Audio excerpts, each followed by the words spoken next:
Now, just to put things into a bit of perspective, I quite like this chart. This is one where we're looking at all of the previous cycles from the previous all-time high. So our white curve here is our current cycle. And then we have our 2018 or 2017 top all the way through to 2021. We have our 2013 top in red all the way through to our 2017 top. And for the argument here, let's ignore this earlier curve, the 2011 and 2013 cycle, because it was just a different world back then. It's a bit too far away to really pay attention. But the takeaway from all of this is that we are attacking the all-time high at a very similar duration. In 2020, we were pretty much at the exact same level. This is a point where we were touching 20,000 and kind of tussling around with it before it started its full run.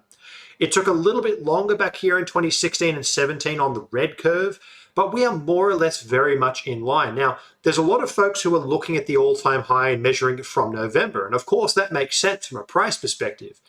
But what you'll see here is there's our November all-time high. And the reason why is that, at least from my perspective, if we're going to be measuring duration, right, because the actual price, yes, that's one thing, but the duration that it takes a bear market to run its course, that's a psychological game. So when do you measure the psychology of a bear market from? Well, and if you've been following this channel, you'll be very, very aware of this. You're probably sick of me saying it.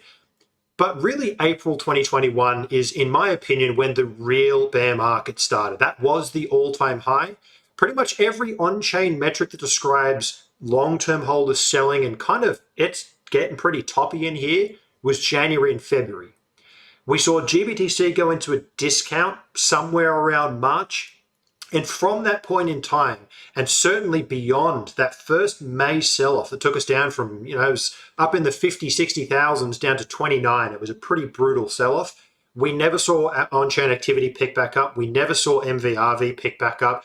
We saw lots and lots of profit taking on that second rally, and there was a lot of malfeasance going on with the FTXs of the world. So really, bear market sentiment had actually set in for Bitcoin following that May sell-off, and we just never really had the juice on that second high.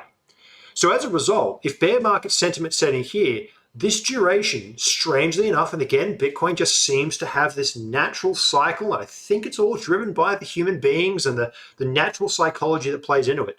We are very much at a similar duration to previous cycles. So I just find it quite interesting, kind of the duration element, but I think the most important thing here is to just take away that concept that psychology drives these durations in many instances. There's obviously capital flows, but that investor psychology is a really important part of it.